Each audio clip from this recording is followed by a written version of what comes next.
de Grupo Jurídico Defensa Fiscal, para hablarnos el día de hoy de los delitos fiscales.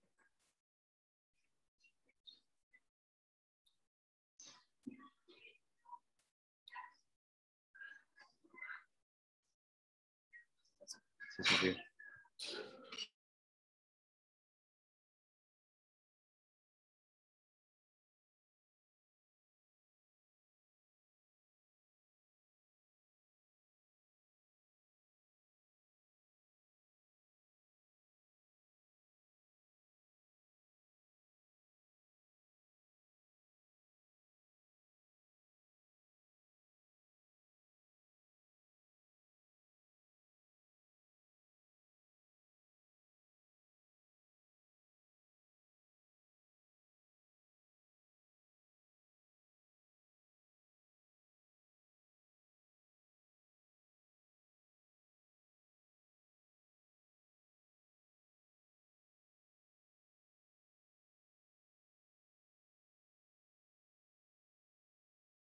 Maestro Norberto tiene su micrófono apagado.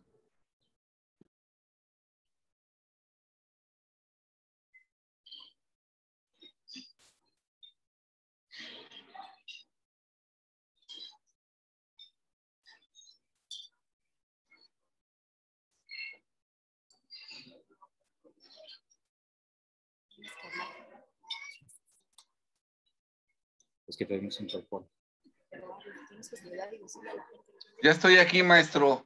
Bienvenido, maestro, nuevamente. Perdón. Está con nosotros el maestro Alejandro Rivera Ponce. Ponce Rivera, director general de Defensa Fiscal Grupo Jurídico, para hablarnos del tema de los delitos fiscales. El maestro es especialista en el tema y, como decíamos anteriormente, hablar de las figuras que se han incorporado en nuestra legislación, en la legislación fiscal, pero en la legislación que tiene que ver con la investigación y persecución de estas figuras que no solamente podemos considerar como defraudación, evasión y contrabando, sino los que se han implementado en relación a las facturas apócrifas, simulaciones de actos de los contribuyentes para efectos pues de generar un perjuicio al fisco federal. Maestro, buena tarde. Muy buenas tardes, estimado amigo. Para el público que nos acompaña, pues sí es importante este tema, no solamente por la cuestión penal, sino por la relación con el derecho fiscal.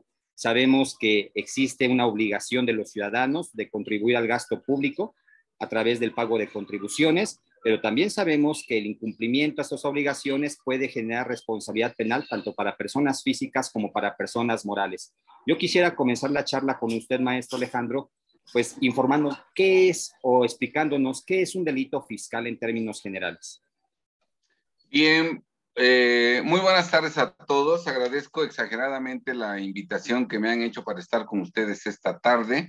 Espero que al concluir nuestra reunión, pues no nos vayamos con la sensación de que perdimos el tiempo, sino de que lo aprovechemos al máximo. Yo me siento muy comprometido con ustedes en este breve tiempo, pues compartir información de calidad que nos sea de utilidad a todos. Bien, pues los delitos fiscales son exactamente los que están previstos en el Código Fiscal de la Federación y están íntimamente vinculados con el incumplimiento de las obligaciones fiscales que tenemos como contribuyentes. Por ejemplo, yo tengo que estar inscrito en el RFC, pero si no lo estoy por más de un año desde que debí inscribirme, delito fiscal.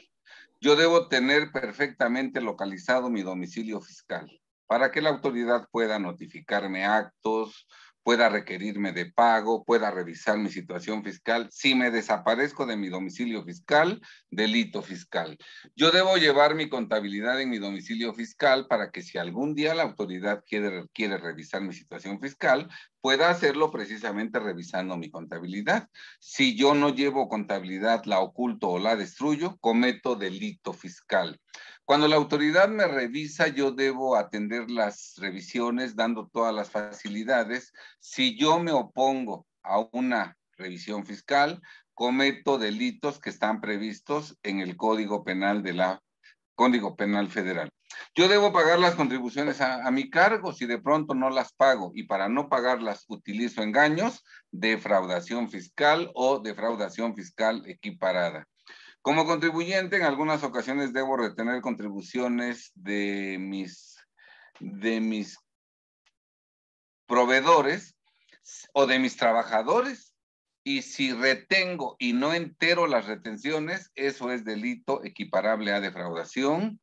Yo debo durante el procedimiento de ejecución, dar todas las facilidades. Si no doy facilidades, cometo delitos como resistencia de particulares, desobediencia a un mandato legítimo de la autoridad. Y si a mí me designaran como depositario de los bienes embargados y no los conservara y no los entregara cuando la autoridad me los pide, puedo ser acusado de depositaría infiel. Entonces, delito fiscal es el consignado en el Código Fiscal de la Federación, que está íntimamente relacionado con el incumplimiento de las obligaciones que están a cargo de los contribuyentes. Eso sería a grandes rasgos, estimado maestro.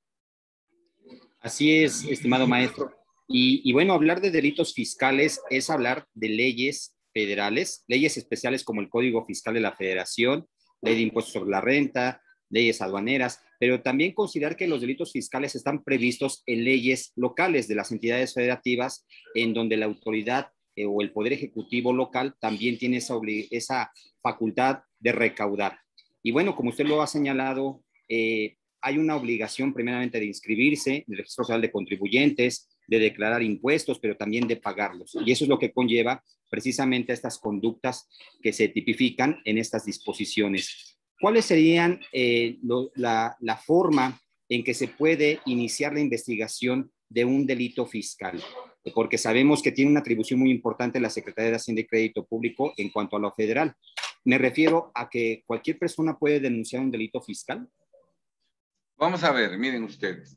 Creo que hay puntos muy importantes que me gustaría tratar previo a contestarle. En primer lugar, sí, podemos incurrir en delitos fiscales todos los mexicanos que tenemos bienes y dinero, estemos o no inscritos en el RFC, tengamos o no negocio, tengamos o no actividad grabada.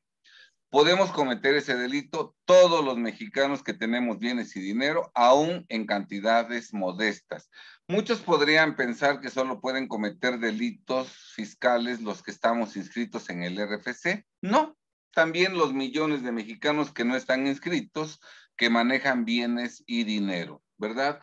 Entonces, pues, pueden cometer delito incluso los mayores de edad y los inscritos.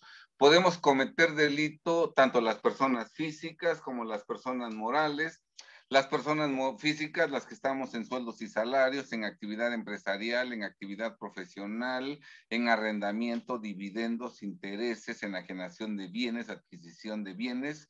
Todo mundo puede cometer defraudación fiscal y los no inscritos pueden cometer delito aunque no tengan negocio. No nada más cometen el delito los informales, sino también los prestanombres. Por ejemplo, una señora que tiene propiedades porque lo que va del marido en el negocio se lo pone a su nombre y con ese dinero producto de la evasión compra bienes, inmuebles, tiene inversiones financieras.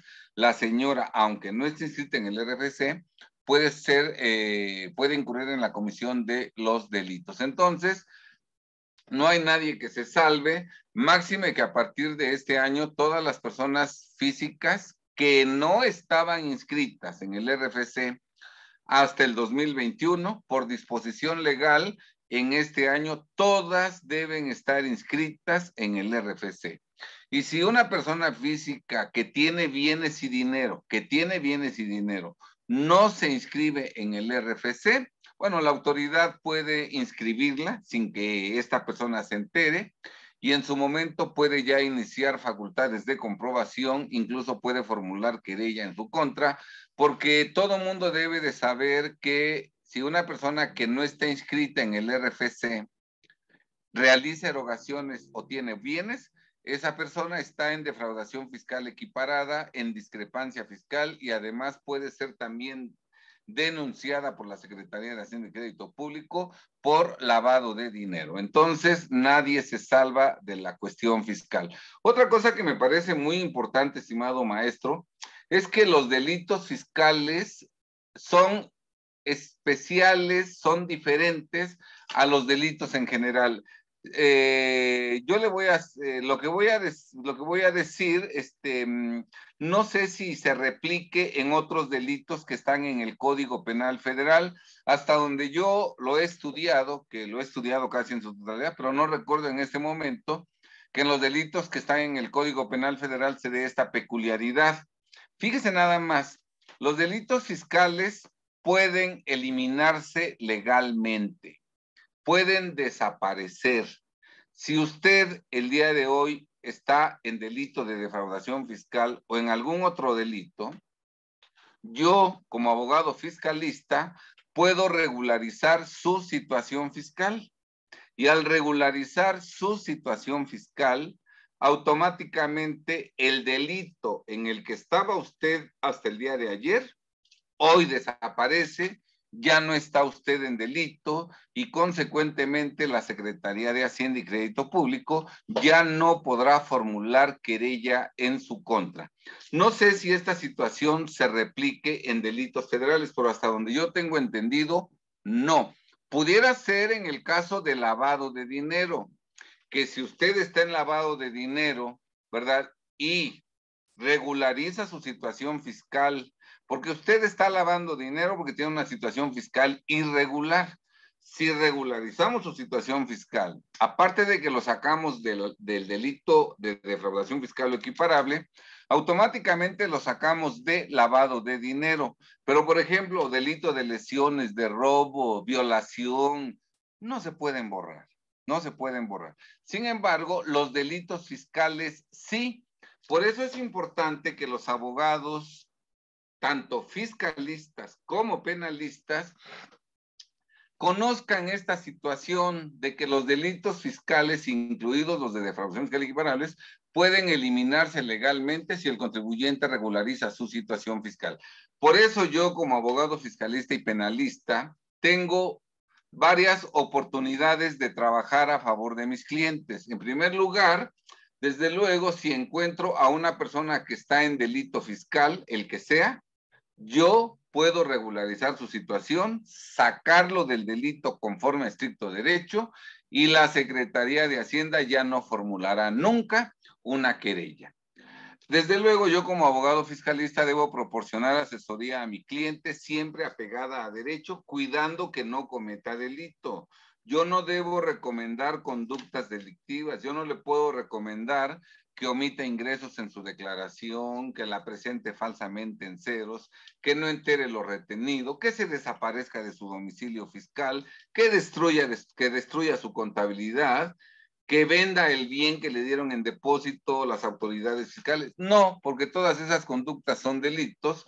Entonces, cuando yo estoy asesorando a un contribuyente, debo cuidar que mi asesoría no provoque que mi cliente cometa un delito. Y desde luego, al final de cuentas, aunque con muy pocas probabilidades de éxito, puedo yo defender a imputados de delitos fiscales en carpetas de investigación y desde luego en el procedimiento penal, en la audiencia inicial, en los plazos para recabar pruebas, en la fase intermedia, en el juicio, yo puedo defenderlo, pero siempre y cuando el contribuyente efectivamente no haya incurrido en el delito fiscal. Porque otra cosa muy importante que debemos saber los abogados para no albergar ilusiones falsas es que todos los delitos fiscales, especialmente los de defraudación fiscal y equiparables, son conductas muy concretas, muy específicas, muy bien definidas, que no dan margen a interpretación. O sea, es muy difícil que una conducta pueda o no ser delito fiscal de defraudación, dependiendo de la interpretación de uno y de la interpretación de otro. Por ejemplo, no enterar retenciones. Si las enteraste y demuestras que las enteraste, pues no hay delito. Pero si no las enteraste, hay delito. Delito, presentaste tu declaración falsamente en ceros. si realmente la presentaste en ceros, hay delito. Solamente podrías desvirtuarlo si demostraras que antes de que se iniciara una revisión fiscal, tú presentaste una declaración con datos correctos, no en ceros. Pero si hay declaración falsamente en ceros, hay delito. Otra conducta delictiva, por ejemplo, no has presentado la declaración del ejercicio por más de un año desde que debiste presentarla. Por ejemplo, en este momento un contribuyente no ha presentado la declaración del ejercicio del 2017 de ISR, ¿verdad? Lo procesan penalmente. Bueno, la única forma de sacarlo inocente es demostrar que sí se presentó la declaración del ejercicio con oportunidad, por lo menos antes de que se iniciara la revisión fiscal. Pero si efectivamente no la presentó antes de que se iniciara la revisión fiscal, no hay forma de obtener una sentencia absolutoria. O sea, son conductas muy específicas, muy concretas, que no ameritan, que no dan margen de interpretación. No es discutible, o se hizo o no se hizo. Es como o se privó de la vida o no se privó, ¿sí está claro? Entonces, ahora, también es importante saber que la autoridad hoy en día cuenta con todas las pruebas para demostrar que alguien cometió delito. Todos los documentos que presenta el contribuyente, todos los que presenta ante la plataforma tecnológica del SAT, empezando por declaraciones y avisos y envíos de contabilidad, solamente los puede presentar con su firma electrónica avanzada, con su contraseña y con los certificados de sellos digitales que le pide el SAT. Y esos 3 documentos solamente los puedes utilizar tú, el contribuyente titular, nadie más. Y además la ley dice que esos sellos, esa firma electrónica y esa contraseña hacen las veces de firma autógrafa, ¿verdad? Entonces, si tú mandaste una declaración, si tú presentaste un aviso, si tú expediste un comprobante, no hay forma de que digas, ese yo no lo hice. O sea, son documentos que hacen prueba plena, ¿verdad? Y la autoridad hoy en día tiene en su poder los estados de cuenta, los complementos de pago, nuestra contabilidad, los datos de nuestros clientes, de nuestros proveedores. O sea, tiene todo el caudal probatorio. Por ejemplo, para demostrar que no enteramos lo retenido, la autoridad tiene todos los FDIs de nómina de nuestros trabajadores, donde aparece cuánto les retuvimos. Tiene en su poder todos los FDIs de gastos, en donde aparece cuánto le retuvimos de ISR y de IVA a nuestros proveedores, abogados, personas físicas o arrendadores, personas físicas, si el contribuyente es una persona moral. O sea, los tiene, tú puedes bajarlos del repositorio con un Excel sumar y de pronto ya sabemos que en 2019 tuviste 5 millones de retenciones. Eso fue lo que retuviste. Por otro lado, tienes las declaraciones de entero de retenciones y si en tus declaraciones nada más enteraste 400,000 pesos, eso lo conoce de inmediato la autoridad, tiene las declaraciones, los acusos, los comprobantes de pago y entonces está demostrado que no enteraste las retenciones en su totalidad porque retuviste 5 millones, enteraste 400,000 pesos y por lo tanto no enteraste 4,600,000 y está totalmente comprobada la comisión del delito. No hay forma de demostrar que no lo cometimos. Entonces, por eso es importante que los abogados, en lugar de esperarnos a defender al contribuyente en procesos penales, aún los penalistas, nos ocupemos de enderezar al contribuyente antes de que les llegue una revisión para que nunca enfrenten un problema penal. Recuerden, insisto, que si alguien que estaba en delito lo sacamos del delito antes de que se inicie una revisión fiscal, la autoridad ya no podrá formular querella. Pero si lo dejamos en delito y la autoridad inicia una facultad de comprobación y lo encuentra en delito, no hay forma de ganar el asunto, a menos que lleguemos a un acuerdo reparatorio en donde aceptemos pagar las cantidades que omitimos en las condiciones que la Secretaría de Hacienda y Crédito Público lo indique. Otra cosa muy importante es que los abogados penalistas que el día de mañana o que estén pensando, que se estén preparando para defender a procesados, a imputados por defraudación fiscal y delitos equiparables, pensando que eso va a ser un excelente negocio, eso no es cierto. Fíjese, maestro, mire usted.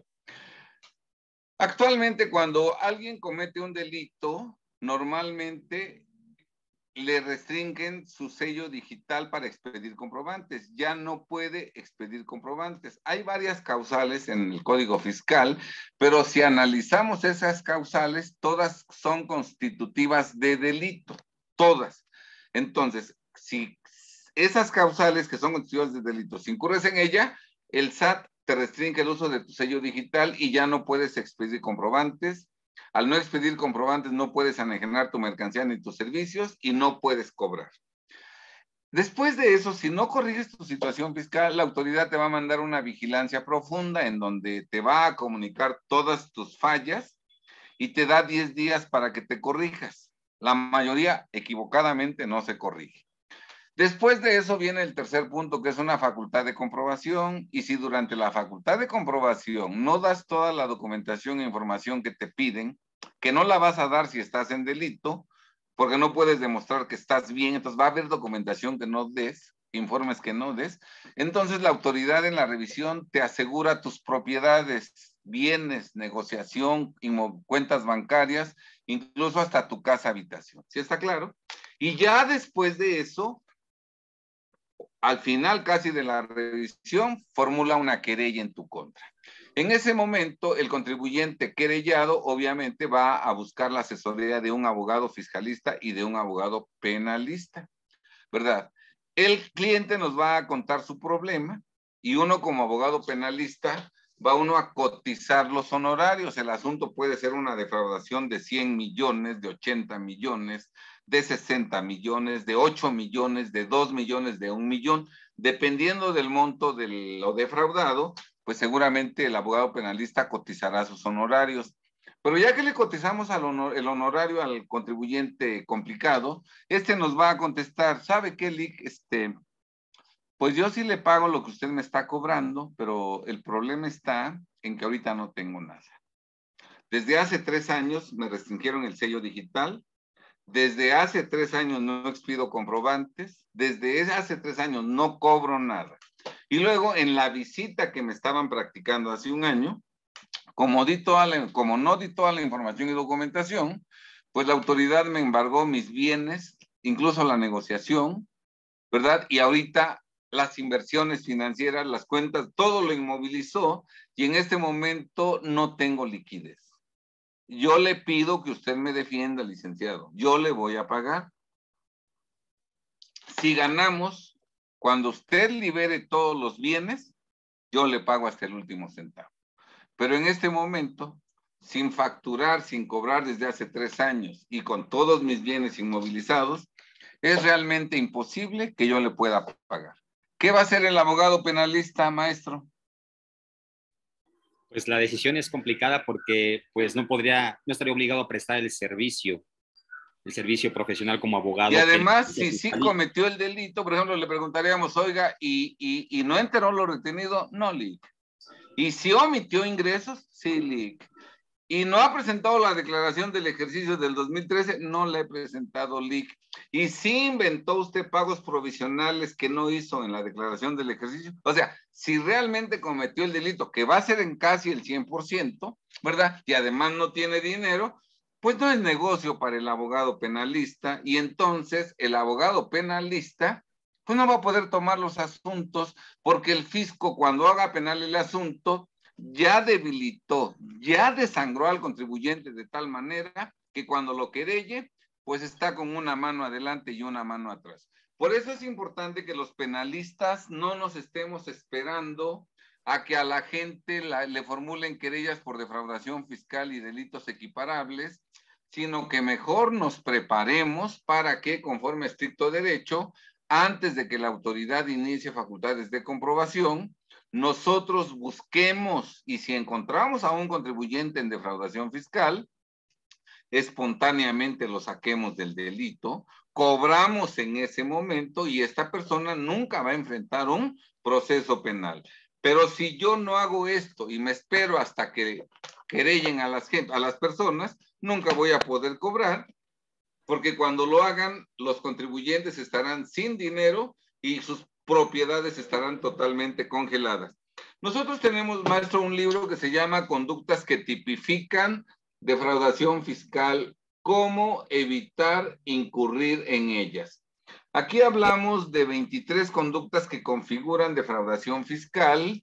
Decimos en qué consisten en un lenguaje totalmente accesible.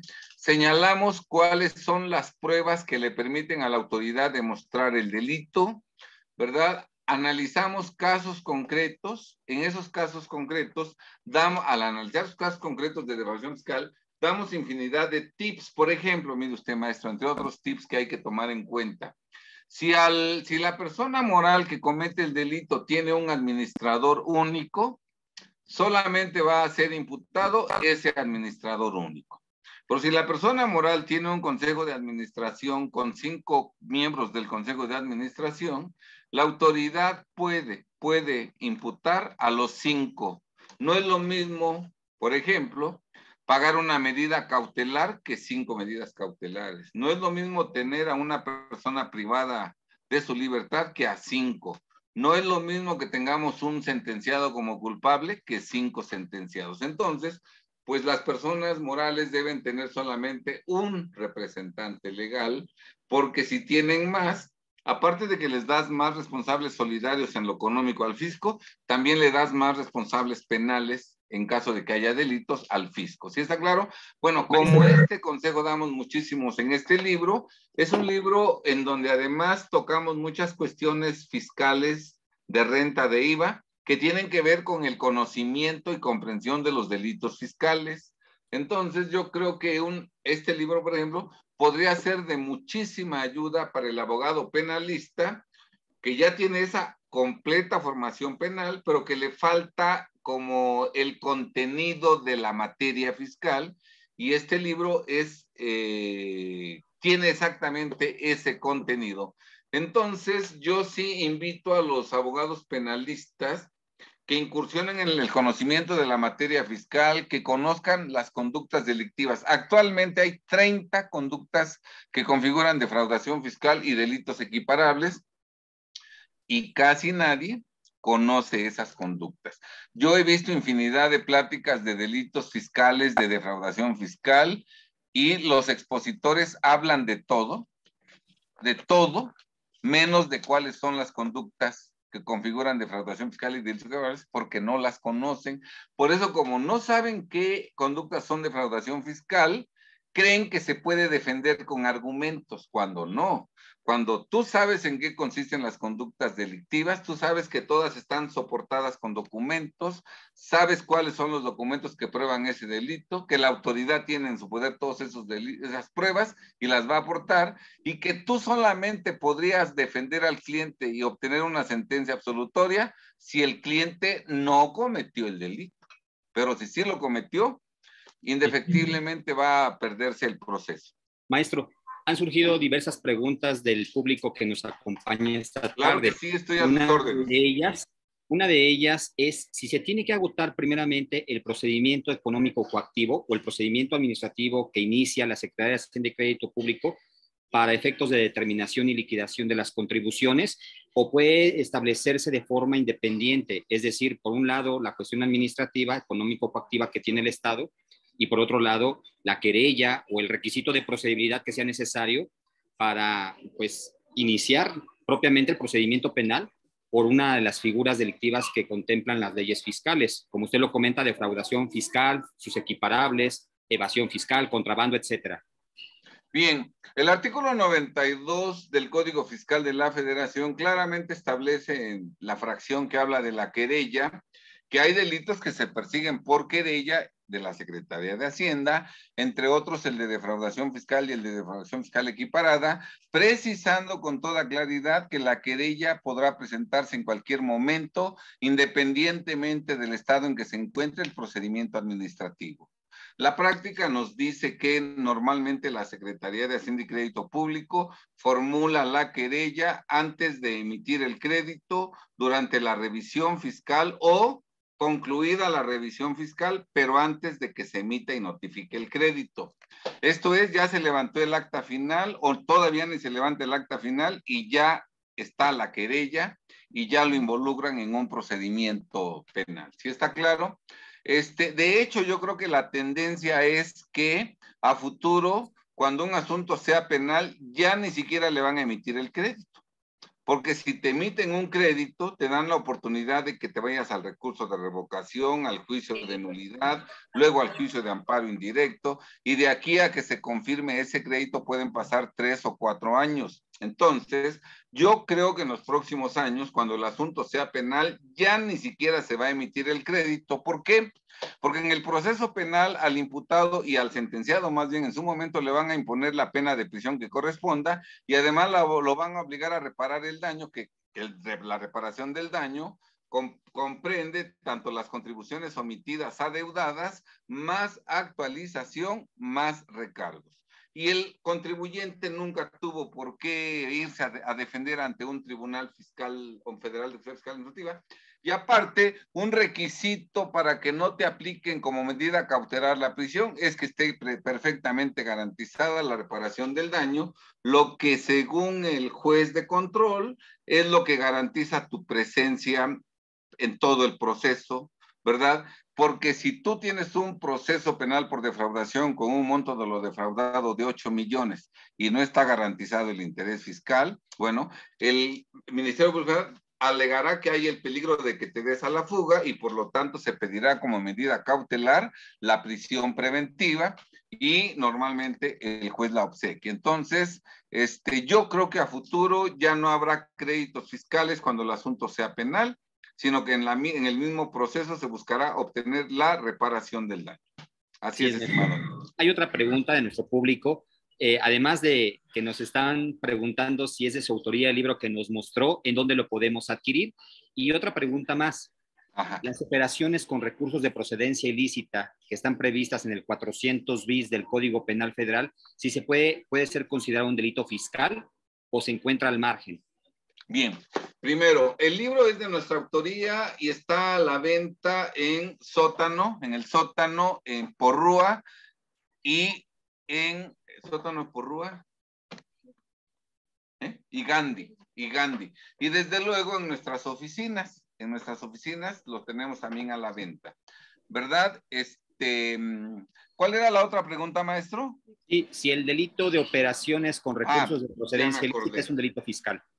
Sí, el delito de operaciones con recursos de procedencia ilícita materialmente es un delito fiscal. De hecho, ese delito se estableció por primera vez en México en el año de 1990, en el sexenio de Carlos Salinas de Gortari, y se incorporó en el artículo 115 bis del Código Fiscal de la Federación. Posteriormente, en el año de 1996, el delito se sustrajo del Código Fiscal de la Federación y se envió al 400 bis del Código Penal Federal y actualmente, formalmente, ya no es un delito fiscal, pero materialmente sí es un delito fiscal.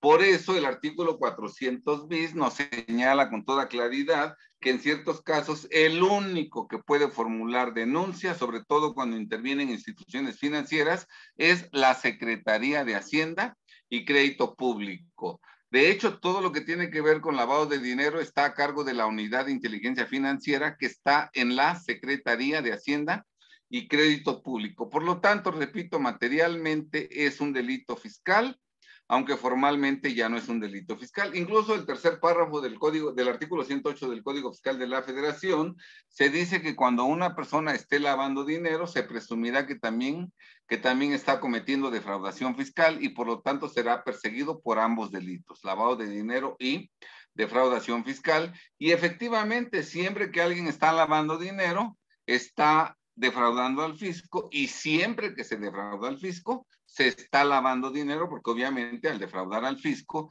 estamos utilizando recursos de procedencia ilícita producto del delito de evasión fiscal. Lo que sí es importante, y creo que nadie lo ha dicho y hay que decirlo, es que si alguien está en lavado de dinero y lo descubrimos nosotros antes de que tenga una investigación ministerial, lo podemos sacar espontáneamente del delito de lavado de dinero. ¿Cómo? Regularizando su situación fiscal. Una vez que su situación fiscal está regular, ni está en defraudación, ni está en lavado de dinero, y algo muy importante que hasta puede hacerse eso, aunque la situación económica del contribuyente fuera un poco precaria y no alcanzara para pagar todos los impuestos omitidos. Pero alguien que está en lavado de dinero puede salir de ese delito. Claro, si el que está lavando dinero aparte está en narcotráfico, en secuestro, es imposible sacarlo porque esos delitos no nada más está cometiendo lavado de dinero, sino está lavando dinero y es narcotraficante,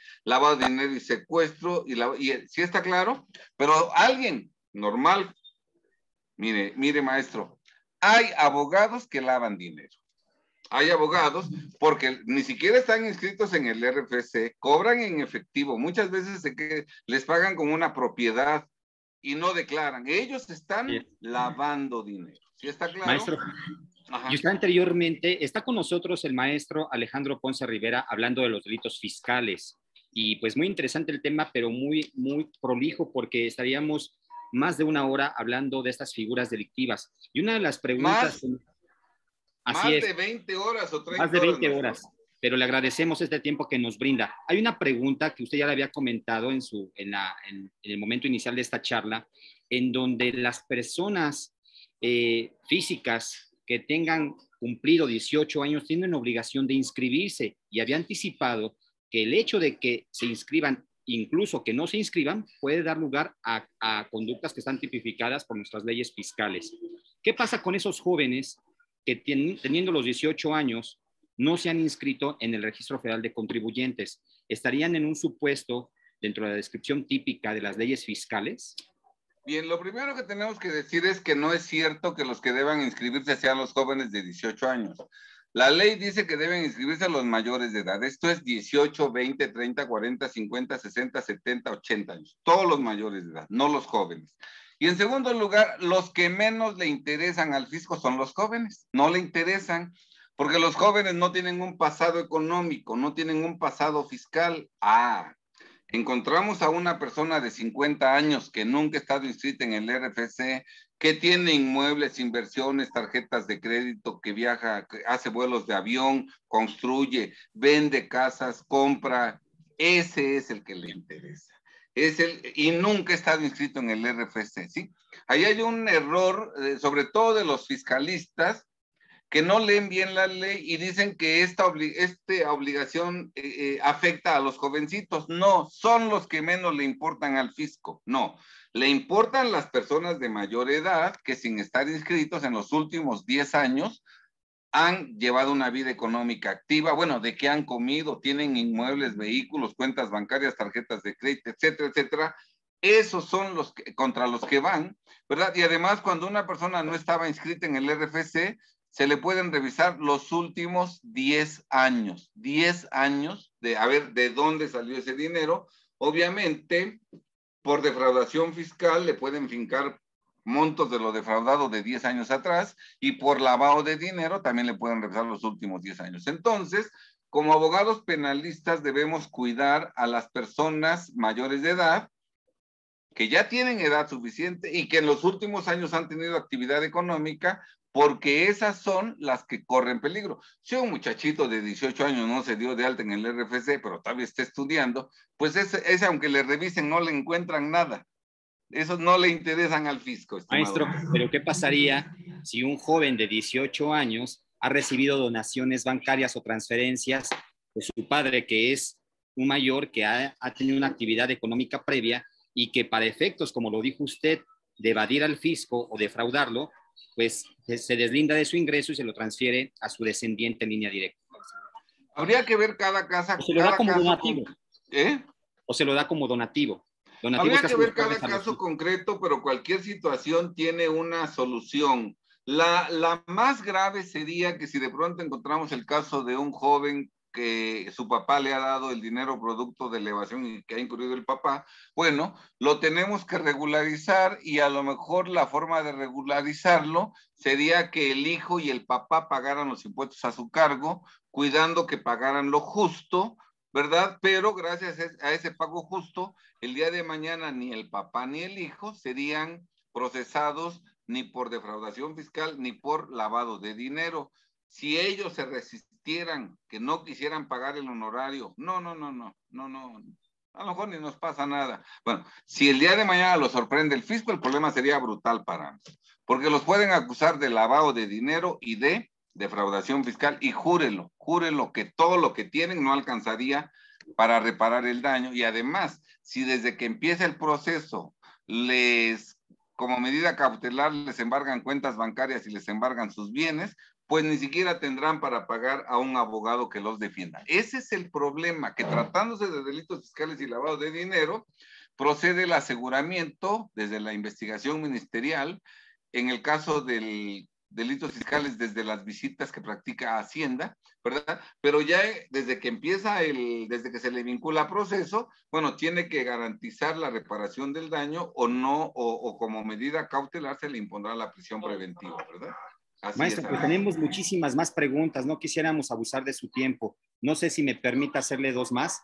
Una de ellas es precisamente con el ejercicio profesional, no solamente de abogados, cualquier profesionista independiente que tiene la obligación de inscribirse en el Registro Federal de Contribuyentes, de declarar sus impuestos anuales o provisionales y de enterarlos y pagarlos al fisco, federal o local.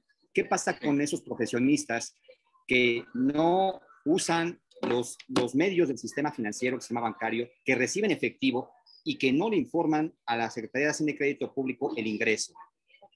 Bueno, mire, si ganan una cantidad mínima, insignificante, en efectivo, que no le informan al SAT, y esa cantidad insignificante la utilizan para su comida en el mercado, para cosas de gasto sin pedir factura que no dejan huella, pues yo creo que no tendrían tanto problema porque no dejan rastro, no hay huellas y el fisco difícilmente lo detectará. Pero si yo soy abogado y no me inscribo en el RFC y todos mis clientes me pagan en efectivo, pero cobro cantidades importantes, ¿verdad? Al rato ya tengo lo suficiente como para comprar un terrenito. Al rato sobre ese terreno ya construyo una casa, ¿verdad? Al rato a lo mejor utilizo tarjetas de crédito y pago mis saldos. Ya compré un auto, ¿verdad? A lo mejor compro propiedades a nombre de mis hijos, de mi esposa, viajamos al extranjero en avión, qué sé yo. Bueno, de todo eso tiene un récord la Secretaría de Hacienda, de cuentas bancarias. Y reciben transferencias y no emiten los comprobantes fiscales. Todo eso está y además esas operaciones nunca se borran y el banco está obligado a conservar todos los estados de cuenta de todos durante el periodo de 10 años. Pero ¿sabe? 10 años contados a partir de cuándo, maestro? A partir de que cancelemos la cuenta. Por ejemplo, yo tengo mis cuentas vigentes en este momento. Los 10 años que deben conservar los estados de cuenta desde el contrato, las firmas de apertura, todos los estados de cuenta, todo lo deben conservar 10 años a partir de que yo cancele mi cuenta. En este momento que mis cuentas están vivas, ni siquiera empiezan los 10 años. Empezarán hasta que yo cancele la cuenta. Entonces, el gobierno tiene absolutamente todo, ¿sí? Por eso nunca hay que aceptar que nos depositen ni un peso que no tenga una justificación, ¿verdad? Si yo a usted le presto 2,000 pesos y usted después me dice, oye, dame una cuenta para que te los deposite y te los pague, claro que no. Claro que no, porque esos 2,000 pesos van a ser un ingreso grabado para mí, ¿verdad? Así es, maestro. Pues le agradecemos enormemente todo el conocimiento y todo lo que nos ha planteado y expuesto esta tarde sobre los delitos fiscales. Y pues avisarle a nuestro foro jurídico que tenemos una charla pendiente todavía con usted. Delitos cometidos por autoridades. Ahora que está de moda que se fincan responsabilidades, se inventan delitos y que intervienen servidores públicos de alto nivel.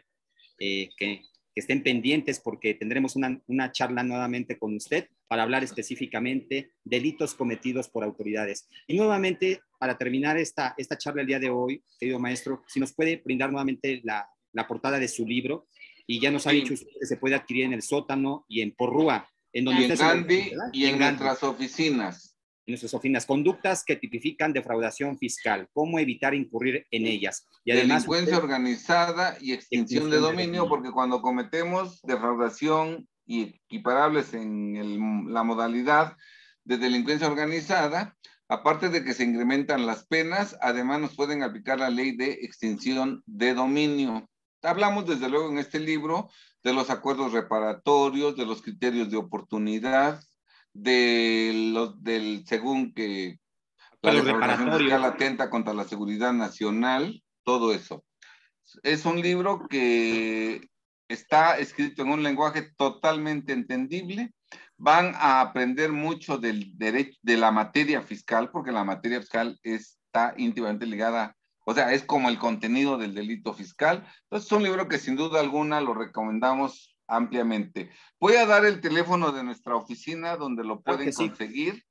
En Puebla, el teléfono es 22 43 22 11. Y en la Ciudad de México, porque nosotros tenemos también oficinas en la Ciudad de México, el teléfono es 55 55 43, ay, 55 43 50, 55 55 43 53 78 o 55 56 87 01 84. Desde luego, si me permite, maestro, invito a todos los asistentes al día de hoy a esta charla, que ingresen a nuestra página de YouTube, a nuestro canal de YouTube, que se llama México Triunfador o Alejandro Ponce Rivera, México Triunfador o Alejandro Ponce Rivera. Al día de hoy tenemos como 483 videos, todos en materia fiscal, penal, ¿verdad? En donde damos mucha información y siempre información de vanguardia. Entonces también ahí ustedes pueden obtener mucha información de la materia fiscal a través de nosotros. Así es, estimado maestro. Pues agradecerle nuevamente a nombre de la directora, la maestra Cristina Ortega Camacho, y de su servidor Norberto Valle y de INDECAC, el que haya participado con nosotros en esta charla de los delitos fiscales, y que estén pendientes para la segunda charla, que es precisamente los delitos cometidos por las autoridades. Muchas gracias, estimado maestro. Gracias, muchas gracias a todos ustedes, especialmente a usted, maestro, que nos hizo favor de invitarnos. Muy agradecido. Claro que sí. Pues hasta luego a todos. Y muchas hasta gracias. Luego.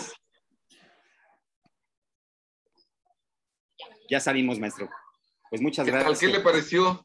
Excelente. Digo, es un tema que... Le robé un poco la palabra para poder decir mucho, y que el asistente pues se fuera con una idea.